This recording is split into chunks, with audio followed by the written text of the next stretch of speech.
Listening is an act of love. Thank you. You can help lift up the voices, stories, and challenges we share by making a contribution at thiswayout.org. A sincere thank you to all of you who already support This Way Out. Your support matters. I'm Michael Taylor Gray. And I'm Wenzel Jones. With NewsWrap, a summary of some of the news in or affecting LGBTQ communities around the world for the week ending June 12, 2021. When a young lesbian couple in India sued local police for harassment after their homophobic parents filed missing persons reports, they had no idea they could be opening the door to sweeping protections for LGBTQ people. The women are in their early 20s. They had fled their homes in Madurai and moved to Chennai when their parents refused to accept their relationship. After hearing their case on June 7th, Justice Anand Venkatesh of the Madras High Court ordered broad government reforms to protect LGBTQ people from discrimination.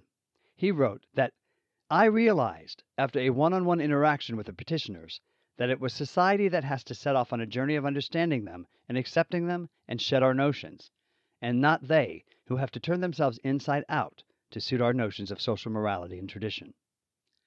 The justice's ruling orders government officials and police officers to undergo sensitivity training to ensure that they respect the rights of LGBTQ people. Venkatesh also ruled that promoters of so-called conversion therapy to cure queer people should lose their medical licenses. Schools and colleges should offer gender-neutral restrooms, and transgender prisoners should be housed separately if necessary to protect them from sexual assault. Venkatesh pointedly ordered state and federal government agencies to inform him of specific steps they take to comply with his ruling. He warned that ignorance is not justification for normalizing any form of discrimination. LGBTQ advocacy groups celebrated the groundbreaking judgment. High court rulings in India apply nationally unless another high court rules to the contrary, so it is hoped that the Madras decisions will stand. Activists also hope that Justice Venkatesh takes concrete steps to enforce his ruling. Victims of recent anti-queer police raids are finally out of jail in Uganda and Ghana. 44 Ugandan defendants were released over the course of the past week after being behind bars since May 31st. They had been caught up in what authorities called a gay wedding at an LGBTQ homeless shelter in the city of Nansana. Their trials on charges of negligent acts that could spread COVID-19 are scheduled to begin on July 8th. According to activists, at least 20 of the men were subjected to invasive anal examinations that are falsely claimed to prove homosexual activity. Some human rights groups call the procedure torture. The East African country has been one of the worst places on the planet to be LGBTQ for more than a decade. Longtime President Yoweri Museveni has backed several versions of bills to punish private consensual adult same-gender sex. The notorious one that would have punished aggravated homosexuality with death was overturned on a legal technicality. Current Ugandan law imposes a 10-year prison sentence. All of the defendants arrested in the city of Ho, Ghana, have been released on bail, according to their advocacy group's Twitter announcement this week. Police had detained 21 people at a meeting organized by Rightify Ghana on May 20th. Local news media were tipped off to the gathering and got there ahead of the police to be sure no one escaped.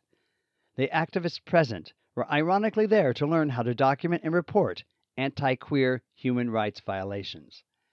The 16 women and 5 men spent up to 22 days in crowded and less than sanitary jail cells. Their next court appearance is scheduled for June 20th. Private consensual adult same-gender sex is punished in Ghana by up to 3 years in prison, but overt homophobia has been on the rise in recent months. Lawmakers are currently considering a no-promo homo bill to criminalize LGBTQ advocacy. Australia's far-right Christian Democratic Party has been forced into receivership after its board determined that it was teetering on insolvency. It all began to unravel last September. Former Treasurer Charles Knox filed suit against the party's founder and chairperson Fred Nile, his wife, and other family members, accusing them of siphoning off more than $100,000 in party funds for personal use. A second lawsuit challenged how board members were chosen and questioned party elections in general, according to qnews.com.au. The Christian website Eternity News reported this week that Justice Patricia Henry of the Equity Division of the Supreme Court has appointed an administrator manager to take over the affairs of the party. The administrator will convene an emergency general meeting of the members to elect a new board, but the pending litigation will probably doom the organization anyway. Fred Nile has probably been Australia's most high-profile homophobe for decades, forever railing against every advance toward equality. Nile announced his retirement in April and passed the flaming anti-queer torch to the equally homophobic Lyle Shelton, who used to lead the Australian Christian lobby.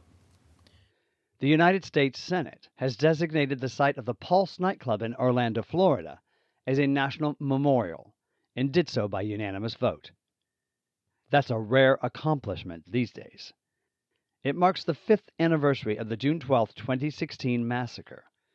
A disturbed gunman killed 49 people and injured more than 50 others during Latino night at the queer-friendly night spot. The bill already passed in the House in May.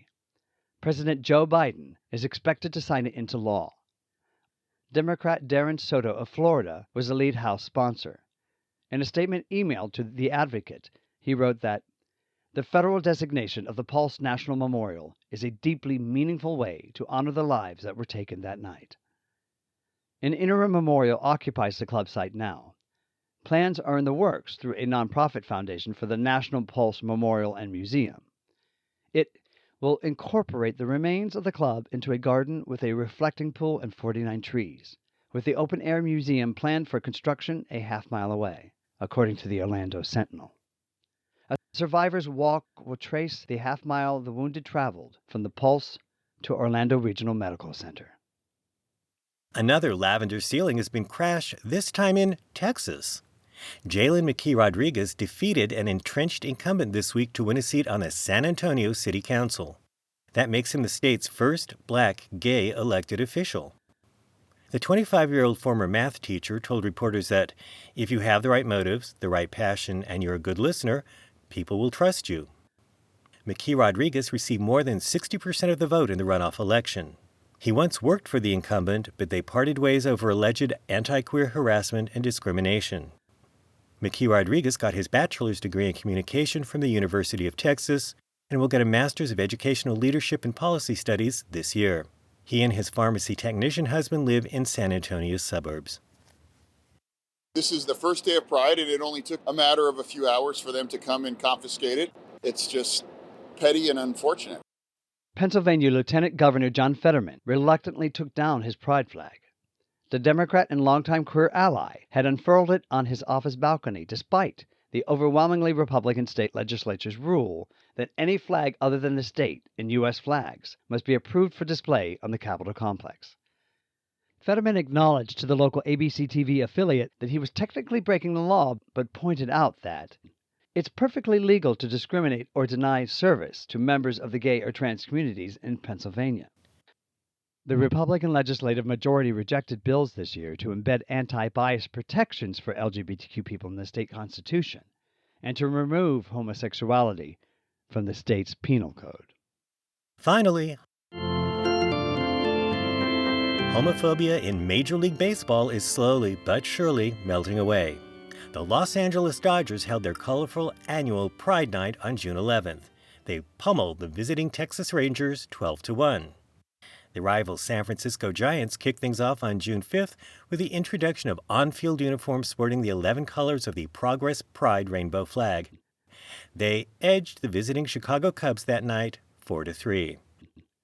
Giants president and CEO Larry Baer said in a statement that the pride-promoting uniforms honor the countless achievements and contributions of all those who identify as LGBTQ+ and are allies of the LGBTQ+ community. That's NewsWrap, global queer news with attitude, for the week ending June 12, 2021.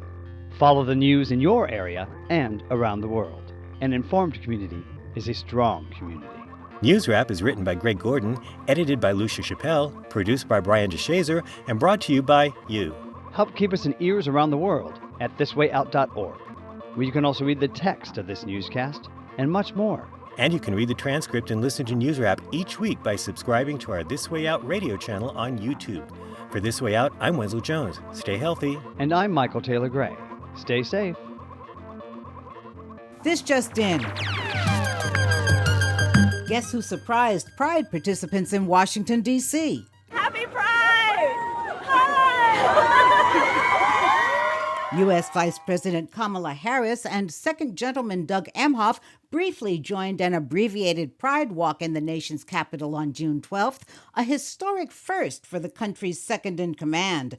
COVID restrictions prevented a full-scale parade, but did not prevent the Veep from speaking to those who gathered along the way. We need to make sure that our transgender community and our youth are all protected. We need still protections around employment and housing. There is so much more work to do, and I know we are committed, and we understand the importance of this movement and our roles of leadership in this ongoing movement. Happy Pride! Happy Pride, Vice President Harris. This Way Out delivers LGBTQ news and culture to more than 150 local communities on radio stations around the world, and we are also a free online news service. You can choose your favorite way to listen, online or on the air, at thiswayout.org. Please sign up for our free e-newsletter, Inside This Way Out.